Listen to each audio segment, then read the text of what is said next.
우리 목사님 버전으로 항상 예배 시작할 때 외치는 거 있죠? 네, 대답은 좀 적으면은 이렇게 좀 맥이 빠져버리는데, 하나님은 감사합니다. 예, 우리 목사님 버전이지만 한번 이렇게 해봤어요. 예, 근데 이 말씀을 준비한다는 것이 참 쉬운 일 아니에요.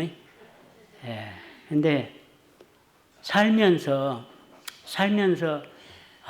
이런 일은 좀 같이 좀 이렇게 알았으면 좋겠다 하는 그런 말씀들이 때로는 있어요. 예, 그래서 자, 이 말씀을 어떻게 준비할까 하다가 이 성경 말씀을 준비하게 되었습니다. 자, 누가 나의 이웃이니까 라고 하는 율법사의 질문이 있었죠. 그래서 누가복음 10장 뭐 이렇게 서툰 사람이 준비하다 보니까 뭐 25자가 한 번 또 더 들어가기도 했어요. 그 점 뭐 이해하시고 보시고 하여튼 어떤 율법 교사가 일어나 예수를 시험하여 이르되 선생님 내가 무엇을 하여야 영생을 얻으리까? 근데 여기 있는 말씀이 예수님을 시험하여 그러죠. 예수님을 시험하여 이 율법에 대해서 교사, 율법 교사라고도 하고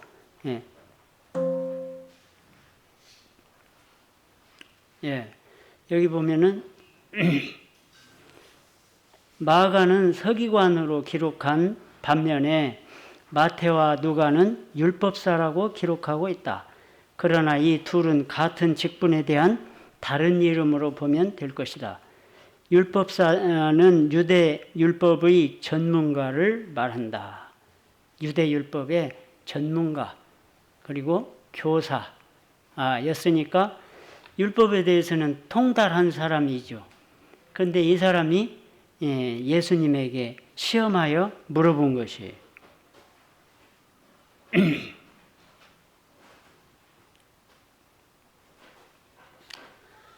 그러니까 예수님께서 오히려 대질문을 하시죠. 예수께서 이르시되 율법에 무엇이라 기록되었으며 네가 어떻게 읽느냐? 너는 율법에 대해서 어떻게 읽고 있느냐 그 말이에요.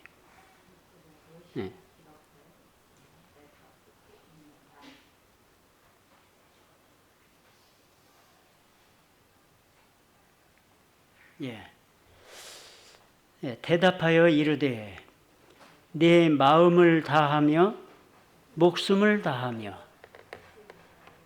힘을 다하며 뜻을 다하여 주 너의 하나님을 사랑하고 또한 네 이웃을 내 자신같이 사랑하라 하였나이다. 근데 여기 이 마음이라고 하는 이 말은 그 마음에 해당하는 원어는 지정의를 포함하는 인간의 내적, 정신적 본질을 가리킨다. 그리고 뜻, 목숨을 다하며 힘을 다하며 뜻을 다하여 그러죠. 그 뜻이라고 하는 해당하는 네페시 이 말은 영혼, 생명, 호흡 등으로 번역되는데 여기서는 육체와 정신 전체를 포괄한 전인격을 의미한다. 이 마지막으로 힘에 해당하는 네오드는 육체적, 정신적 활동력, 활동력 및 모든 능력을 가리킨다. 그러니까 이 율법을 지키는 것은 하나님을 사랑하되 어떻게 사랑하라고요? 내 온 정신과 몸과 마음 전 인격체를 다하여 그러죠? 전 인격체를 다하여 하나님을 사랑하라. 내 자신, 그리고 이웃을 내 자신같이 사랑하라 하였나이다. 너는 마음을 다하고 뜻을 다하고 힘을 다하여 네 하나님 여호와를 사랑하라.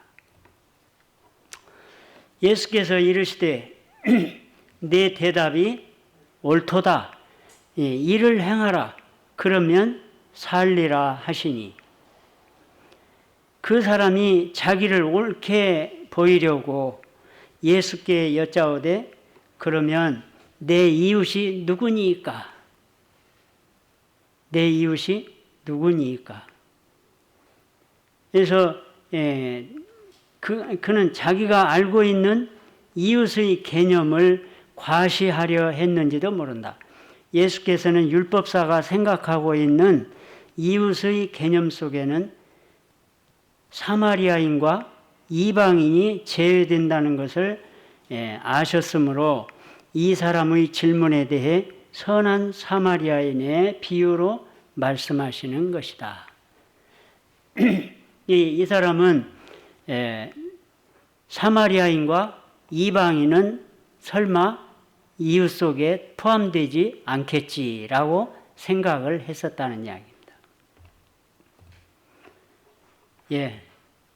그러면서 예수께서 대답하여 이르시되 어떤 사람이 예루살렘에서 여리고로 내려가다가 강도를 만나매 강도들이 그 옷을 벗기고 때려 거의 무엇을 버리고? 거의 죽은 것을 버리고 갔더라. 그런데 이 예루살렘에서 여리고로 가는 그 과정이 여기 설명이 되어 있죠. 예루살렘은 해발 760m, 해발 760m, 고지대이며 여리고는 해면하 250m, 저지대로 두 지역 간의 거리는 약 36km 정도였다. 36km 그 거리가 이와 같이 높고 낮음의 그 고도가 굉장히 심한 경사다 그런 이야기죠. 그런데도 그 경사가 산악지대, 평야 그 도시 지역이 아니고 산악 지역이었다 그 말이에요. 그래서 도둑들이 강도들이 그곳에서 지내기에 알맞은 지역이었다. 강도떼들이 횡행했다고 한다. 그런데 이 길을 한 사람이 걸어가고 있는 것으로 예수님의 말씀은 시작된다. 그 사람의 정체는 밝혀지지 않았지만 청중들은 자연스럽게 누구일 것이라고 생각했다?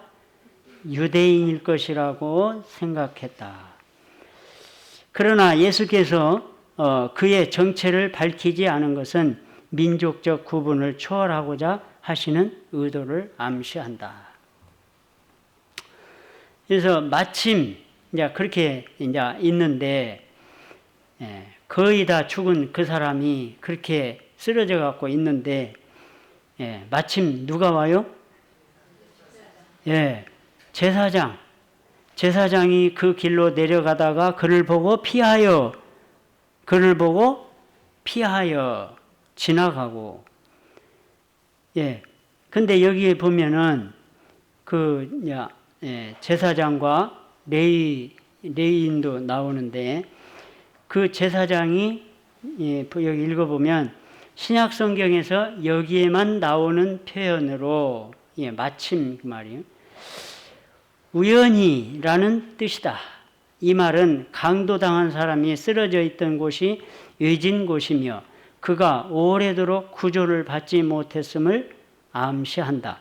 이 길을 지나간 제사장의 주 임무는 성전에서 희생 제물을 드리는 일이었다. 아마도 그는 성전에서의 제사장의 의무 기간을 마치고 여리고에 있는 자기 집으로 돌아가는 길이었을 것이다. 왜? 당시에 여리고에는 제사장들과 레위인들이 많이 모여 살았다고 한다. 예. 이분들이 여리고에서 봉사하는 제사장 직분을 하되 자기 집은 어디에 있다고요? 여리고에 있어서 그 길을 날마다 오고 가고 하는 길이었다는 이야기예요. 그런데 그런 사람을 보고 피하여 이제 지금 말하자면 퇴근하는 거예요. 자기 집으로 가고 있는데 피하여 지나가고는 반대편의 길로 돌아가는 것을 말해주는 바 제사장의 무엇을 분명하게 보여주는 것이다? 그 사람을 보고 피하여, 도피하여, 그 말이. 피하여서 가는 것을 분명하게 보여주었다. 그런 이야기. 제사장이 피하여 간 이유는 무엇이었을까? 이유에 대해서는 여러 가지 견해가 있다. 자기도 누구를 만날까봐 강도 때를 또 만나게 될지도 모른다는 두려움 때문이거나, 두 번째, 그 사람이 죽었을 것이라고 판단하여 시체를 만져 자기를 더럽혀서는 안 된다고 하는 율법 준수의 정신 때문이었을 것이다. 그러나 그의 생사 여부를 확인하려는 최소한의 노력도 하지 않은 것으로 미루어 제사장의 행위는 결코 뭐 할 수 없다? 정당화될 수 없다. 결국 이 제사장은 절실히 도움이 요청되는 사람에게 아무런 도움을 주지 않은 것이며, 그것은 한 사람의 자연인으로서도 백성들에게 봉사할 직무를 맡은 제사장으로서도 용납될 수 없는 뭐였다? 잘못이었다. 그런 이야기. 자, 레위인, 그 두 번째가 레위인이죠.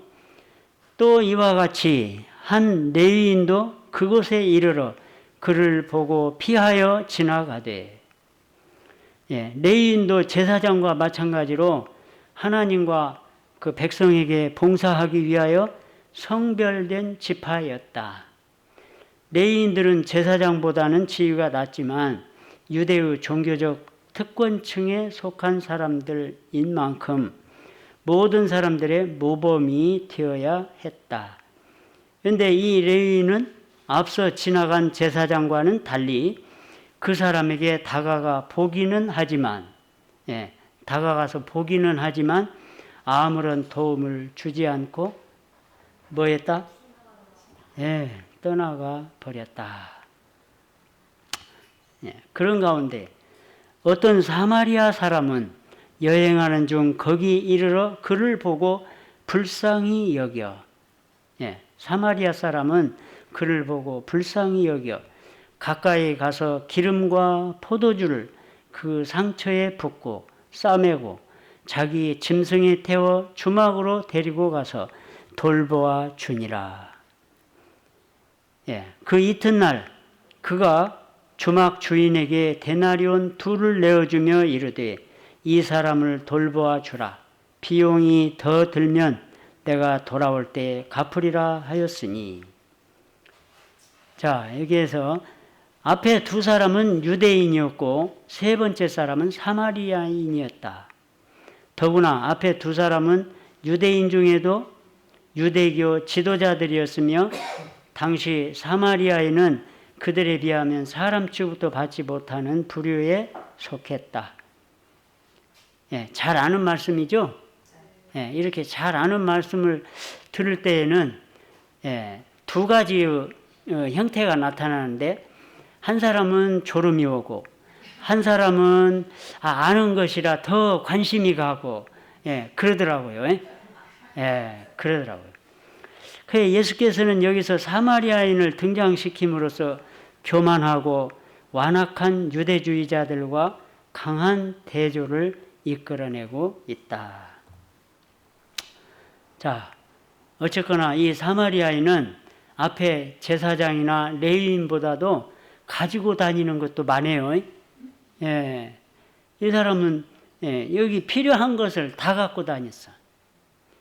무엇이 있어요? 기름도 있고 포도주도 있고 또 싸맬 것도 있어요. 싸맬 것도 필요한데 만약에 이 사람이 붕대를 안 갖고 다녔다면 무엇으로 싸매줬을까요? 예, 자기 옷이라도 찢어서 아마 싸맸지 않았을까? 이제 그런 이야기입니다. 예, 그래서 기름과 포도주를 상처에 바른 후 아주 적절한 치료를 했어요. 예, 소독도 잘 되고, 예, 그렇게 해서 아마 그 옷이라도 찢어서 상처를 싸매 주었을 것임에 틀림이 없다. 자, 이제 주막. 우리는 보통 주막으로 잘 알죠. 근데 여관이 나와요. 짐승에 태워. 근데 그 제사장이나 레위인은 짐승 타고 갔다는 그런 인상을 못 받는데 여기 사마리아인은 짐승을 끌고 왔어요. 타고 왔든지 끌고 왔든지. 어쨌든 짐승에 태워 주막으로 짐승에 해당하는 헬라어 테크노스는 타고 다니거나 짐을 실을 수 있는 짐승을 포괄적으로 가리키는 말이다. 어쨌든 이 사람을 구출하는데 구원하는데 필요한 것은 다 갖추었어요. 그래서 아마 이 짐승은 나귀였을 것이다. 그리고 주막에 해당하는 헬라어 판도케이오는 모든을 뜻하는 파스과 영접하다를 뜻하는 데코마이의 합성어로 많은 사람을 유치할 수 있는 대규모의 여관을 말한다. 우리는 주막이니까 그냥 머물러 가는 작은 주막인지 알았어요. 그랬는데 여기 보니까 아주 대규모 많은 사람들이 머물 수 있는 여관이었다. 예, 그래서 탈진한 환자를 자신의 나귀에 태워 여관까지 데려온 사마리아인은 계속해서 그를 돌보아 주었다. 여기서 돌보다에 해당하는 헬라어 단어는 디모데전서에서 말씀하신 교회를 돌보는 의미로 사용되는데 이는 사마리아인이 환자를 책임적으로 돌보아 주었음을 시사한다. 그러니까 우리 교회는 누가 책임지고 돌보아 주고 계신다? 예? 예, 자신이 없죠. 예수님이죠. 이 교회는 누가 돌보신다고요? 예, 아직도 자신이 없어요. 자, 이 교회는 누가 돌보신다고요? 예, 그냥 크게 좀 해보시지. 자, 근데 이 사마리아인이 그냥 여행 중이니까 한가하게 이 사람을 돌볼 수 있었던 처지가 아니었다고 하는 뜻이 있습니다. 이튿날에 시리아어 시내역 본에는 그날 새벽에로 되어 있어 더 정확한 시점을 전해주고 있다. 이 사람이 바빠. 그 강도 만난 사람 때문에 시간을 허비했기 때문에 여행을 빨리 서둘러서 가야 되기 때문에 언제 출발했다고요? 아, 그 이튿날 새벽에 가야 돼. 그 바쁜 사람이지만 그 시간을 할애해서 그 강도 만난 사람을 도와줬다고 하는 이야기예요. 예. 그는 사실 그는 새벽에 일찍 떠나야 할 만큼 바쁜 사람이었으나 도움이 절실히 요구되는 사람을 위하여 자신의 바쁜 시간과 물질을 희생했던 것이다. 자, 데나리온 둘, 주인에게 데나리온 둘을 주었죠. 그리고도 부족하면 내가 돌아올 때에 더 주겠다 그랬죠. 그런데 데나리온 둘이 얼마 가치가 있을까? 예, 벌써 다 읽어버렸어요. 아, 놀라는 것 보니까 다 읽으셨구만. 자, 이 금액은 그 여관에 머물 수 있는 금액이 얼마 동안 머물 수 있는 금액이다? 우리 여관에서 2달간 머물려면 돈이 얼마 들까요? 예. 하루에 뭐 10만 원씩이면은, 예. 어쨌든 2달 머물 수 있는 숙박비, 먹고 자고, 예. 그런 돈이란 말이에요. 자, 끝까지 책임지는, 예? 아까 이야기했죠. 이 교회를 끝까지 책임지고 돌보시는 분은 누구시다? 예, 예수님이시다. 자, 이 사마리아인이 한 말이 뭐예요? 사마리아인은 완전한 이웃사랑의 한 전형을 보여주고 있는데, 왜냐하면 그가 곤경에 처한 사람을 돕되 완전히 회복될 때까지 책임을 지려고 하는 태도를 보여주었기 때문이다. 진정한 이웃사랑은 일시적이며 충동적인 동기에 의해서 행해져서는 뭐하며? 안 되며 끝까지 완전하게 책임의식을 가지고 행해져야 하는 것이다. 그렇게 할 때 성도를 사랑하시되 끝까지 사랑하신 예수님의 온전한 사랑을 조금이나마 이해할 수 있다. 자, 이제 다 설명이 되었는데, 이제 마지막이죠. 자, 내 생각에는 이 세 사람 중에 누가 강도 만난 자의 이웃이 되겠느냐. 이제 그 율법사에게 이제, 아는 대답의 질문을 하셨죠.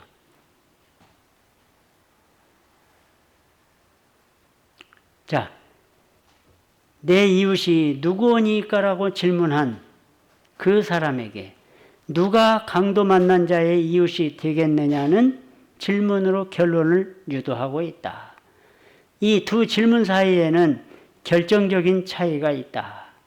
이웃의 개념을 범주적으로 제한하려는 의도가 숨겨져 있는 반면 후자에는 전자의 제한적인 이웃 개념을 타파하려는 의도가 내포되어 있다. 자, 여러분은 누가 나의 이웃인가에 대한 관심으로부터 나는 누구의 이웃이 되어야 하는가로 관심을 돌리는 것이다. 나는 누구의 이웃인가?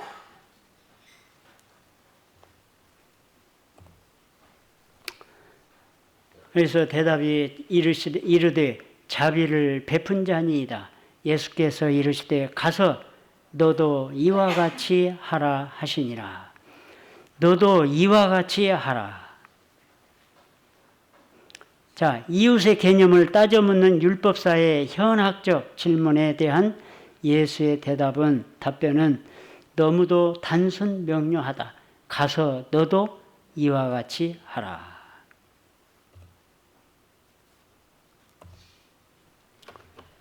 자, 이제 제가 이 말씀을 준비한 이유가 여기에 나옵니다. 날마다 뉴스에 나오는 이야기들을 듣다 보면,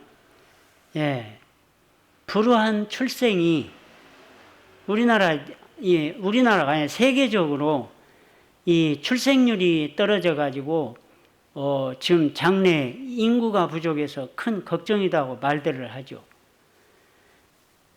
그런데, 우리나라에서 이 불우한 출생, 맞아, 책임질 수 없는 부모 밑에서 태어난 아이가, 기간은 얼마 동안이었는지는 제가 잘 모르겠어요. 근데 3,600명, 아이들이 3,600명이 탄생을 했는데 그 중에 책임질 수 있는 이 75명만 국내 입양이 되고 나머지는 다 해외 입양이나 고아원으로 갈 수밖에 없게 되었다. 그런 반면에 우리나라 애완견 사육 가정은 몇 가정이다? 552만 가구. 552만 가구고 월 사육 및 치료비는 그 애완동물의 치료비는 최소가 한 달에 80만 원. 매월 80만 원이 소요된다. 자, 그러면서도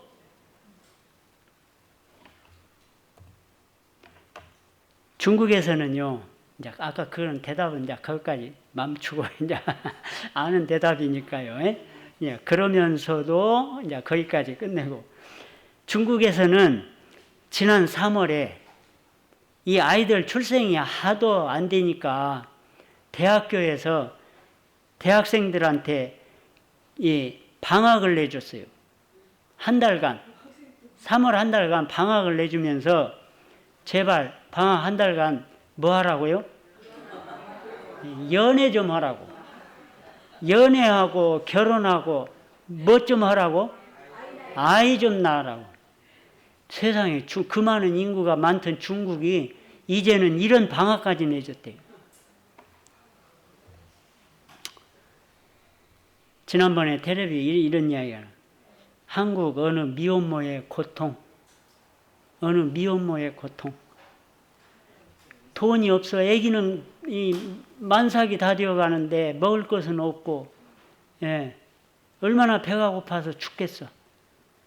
근데 고등학교 때 자기가 단골로 다니던 그 짜장면집이 생각이 났어. 그래서 전화를 걸어가지고 내가 임산부인데 미혼모인데 이렇게 배가 고파 죽겠다. 그러니 나 예상으로 좀 음식 좀 보내주라.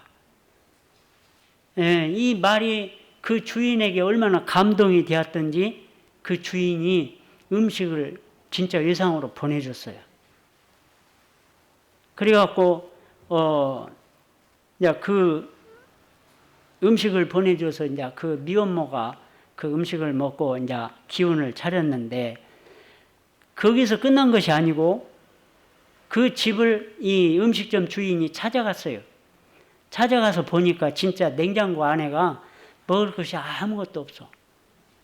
근데 돈 버는 것도 없어.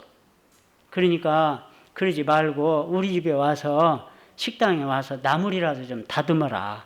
그러면 최소한 먹을 것은 대주마. 이제 그래갖고 이제 그렇게 했어요. 그렇게 했는데 이것이 이제 방송에 나와 버렸어요. 방송에 나오니까 이건 이제 사람들이 나도 누구다. 또 아이들도 나도 배고파 죽겠습니다. 그러니 나도 음식 좀 예상으로 좀 주시오. 음식점이 막 난리가 나버렸어요.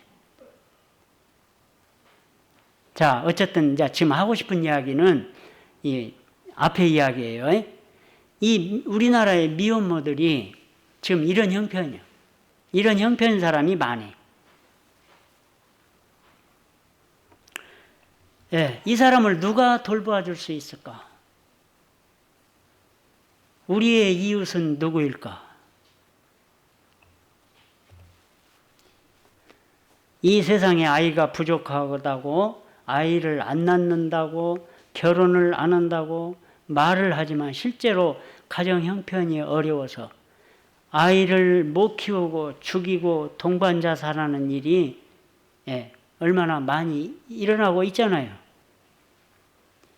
또 해외 입양 보내는 아이들, 고의로 유산하는 아이들, 우리나라 아이들이 부족할 수밖에 없게 되었죠. 이 아이들을 제대로 낳아서 키울 수 있다면 아이들이 부족할 이유가 없죠. 그런데 요즘 일어나고 있는 것이 뭐냐면 가사 도우미를 외국에서 수입을 해. 왜?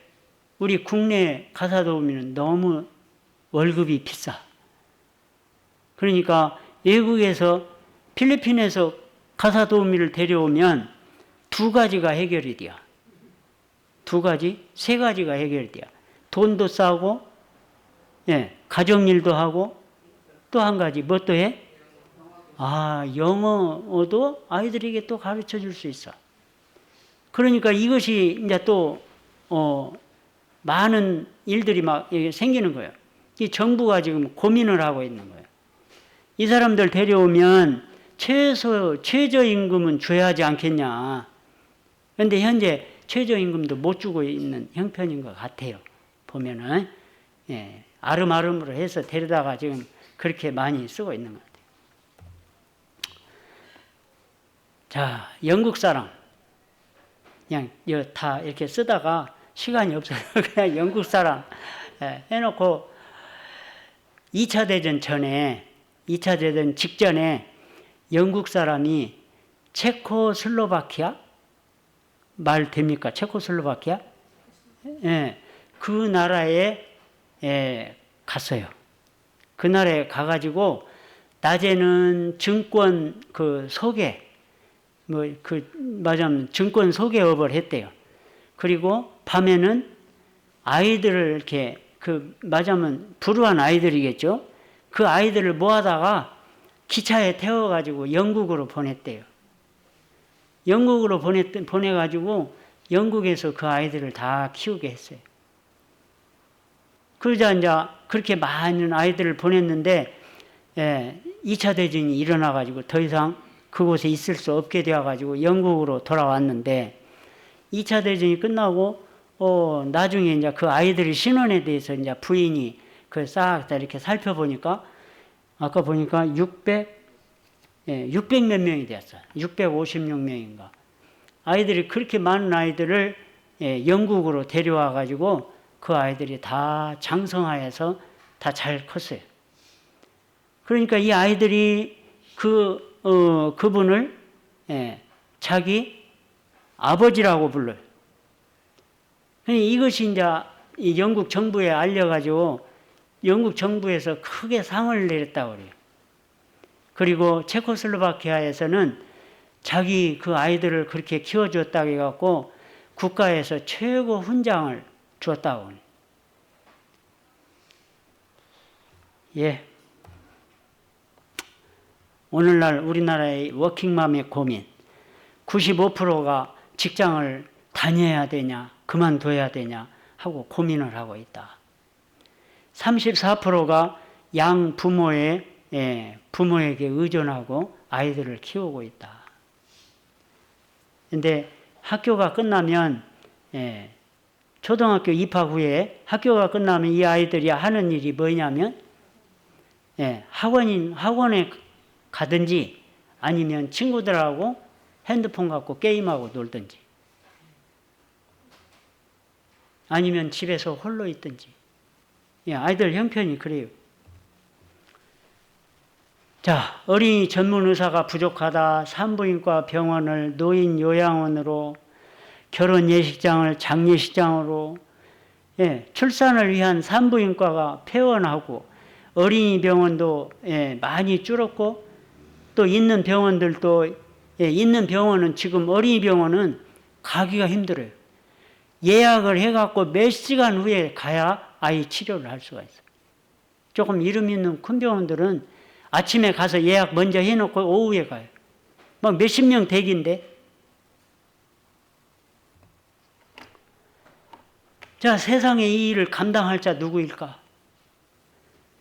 자비를 베풀어야 할 교회는 많은데 그 큰 건물 텅텅 비워놓고 그 큰 건물로 자랑만 하고 많은 교인 수로 유세를 떨고 정치에 집착하고 교회는 타락하여 가고 있는 이때에 제7일 안식일 예수 재림교 남은 교회가 할 일이 이 세상에서 갈 곳을 잃은 아이들의 웃음소리를 찾아줄 수는 없을까?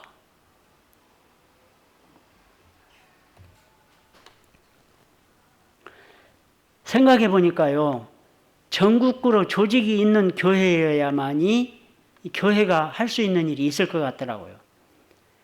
그래서 내가 이 이야기를 하니까 원광대학교 교수님이 얼른 대답하기를 우리 교회도 전국구야. 원불교도 전국구라고 해요. 자기들도 할 수 있대요. 그래서 어쨌든 보니까 4개 교단이 있더라고요. 날마다 하고 싶은 말이 노인 요양사 양성하듯이 우리 노인 요양사 양성 많이 했잖아요. 하듯이 육아 요양사를 양성하여 묻지도 말고 따지지도 말고 미혼모나 아이를 키우다가도 형편이 어려워 키울 수 없는 아이들, 죽기 전에 찾아올 수 있는 보금자리 교회가 될 수 있기를 소망합니다. 네 이웃이 누구이며 자비를 베풀 자가 누구일까? 생명을, 죽어가는 사람을 살려줄 수 있는 자가 누구일까? 이 일에는 다른 교단하고 우리 교회가 똑같은 거예요. 그래서 우리 교회가 이 일에 좀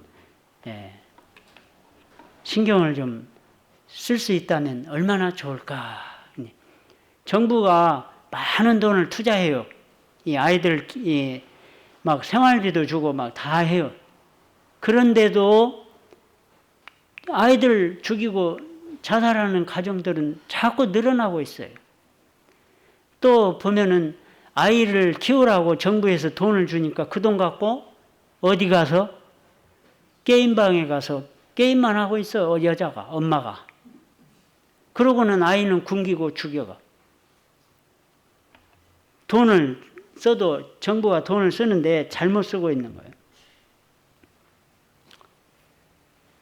이런 이때에 정말 우리 교단이 할 수만 있다면 이런 지금 우리 이 일에는 자비를 베풀어야 하지 않겠는가? 우리 교단이 정말 이 일에 자비를 좀 베푸는 교단이 되었으면 좋겠다 하는 마음으로 말씀을 준비했습니다. 여기까지입니다.